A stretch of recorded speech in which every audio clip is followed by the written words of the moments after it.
Assalamualaikum warahmatullahi wabarakatuh. Perkenalkan, nama saya Muhammad Nur Hanif dengan NIM 2119422 dari kelas PAIM. Pada kesempatan kali ini saya akan menjelaskan materi pembelajaran akidah akhlak kelas 8 MTS semester ganjil. Sebelum saya menjelaskan, saya akan meninjau sedikit mengenai RPP.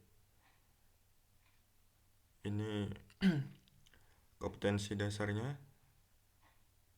dan ini adalah indikator pencapaian kompetensinya. Baik, langsung saja saya mulai penjelasannya.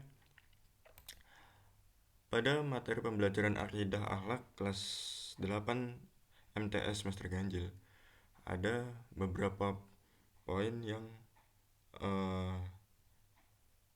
akan saya jelaskan. Materi pokoknya yaitu sejarah, hakikat, dan keistimewaan Al-Quran. Yang pertama yaitu pengertian iman kepada kitab-kitab Allah. Yang kedua, dalil tentang keberadaan kitab-kitab Allah. Yang ketiga, kitab-kitab Allah yang wajib diimani. Yang keempat, sejarah turunnya Al-Quran.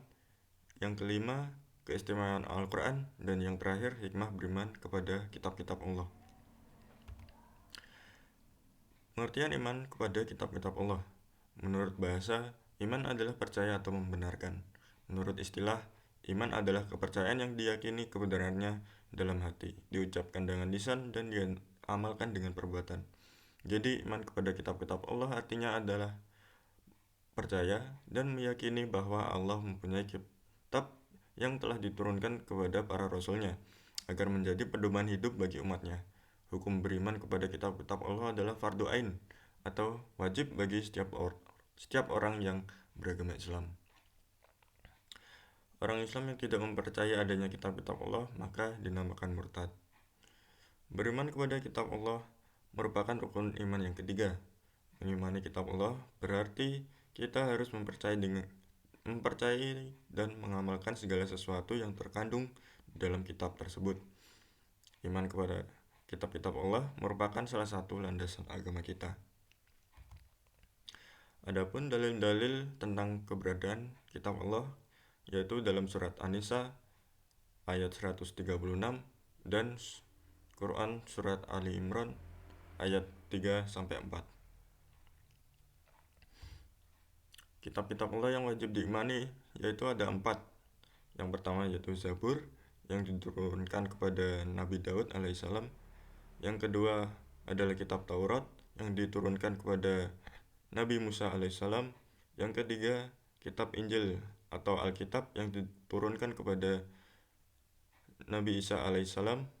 Dan yang keempat adalah Al-Quran yang diturunkan kepada Nabi Muhammad SAW. Sejarah turunnya Al-Quran. Turunnya Al-Quran dimulai dari surat Al-Alaq ayat 1-5 menjadikan awal dari kenabian Nabi Muhammad. Selain itu, waktu turunnya Al-Quran juga menjadi awal penyebaran agama Islam.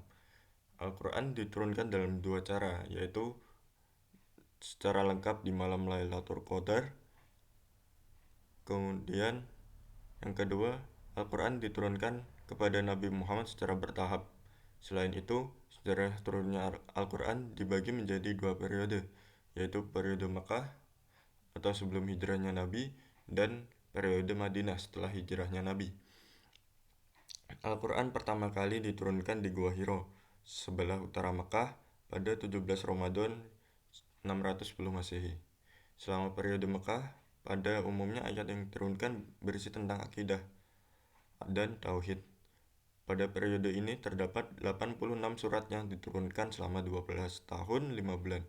Sedangkan ayat yang turun di Madinah umumnya berkaitan dengan muamalat, syariat, dan hukum Islam. Pada periode setelah hijrahnya Nabi Muhammad ini terdapat 28 surat yang diturunkan selama 9 tahun 9 bulan.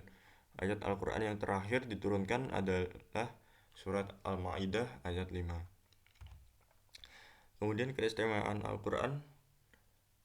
Yang pertama yaitu Al-Quran diturunkan kepada Rasulullah SAW yang dimulai dengan surah Al-Fatihah dan ditutup dengan surat An-Nas. Ganjaran pahala saat membaca Al-Quran baik dalam sholat atau lainnya. Eh, Maksudnya mendapat pahala. Yang ketiga, Al-Quran terus terpelihara dan terjaga dari berbagai bentuk pengurangan, penambahan, perusakan, dan upaya mengubahnya. Yang keempat, Al-Quran mudah dihafal. Yang kelima, kedamaian dan kasih sayang selalu dilimpahkan kepada muslim yang membaca Al-Quran. Yang keenam, Al-Quran adalah penyembuh hati dari penyakit syirik dan munafik serta penyakit hati yang lainnya. Hikmah beriman kepada kitab-kitab Allah. Yang pertama, memperkuat keimanan kepada Allah. Yang kedua, mengetahui pedoman hidup yang harus dijalankan sebagai umat beragama dalam menjalankan syariatnya. Kemudian mengetahui bagaimana berperilaku yang baik dan benar dalam kehidupan sehari-hari. Memberikan pengetahuan sejarah tentang kehidupan orang-orang terdahulu agar menjadi pelajaran hidup yang berharga bagi umat manusia saat ini.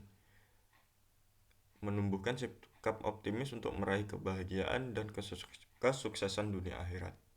Yang terakhir, mengetahui dan membedakan mana yang baik dan mana yang buruk. Memupuk sikap toleransi dan menambah ilmu pengetahuan. Terima kasih.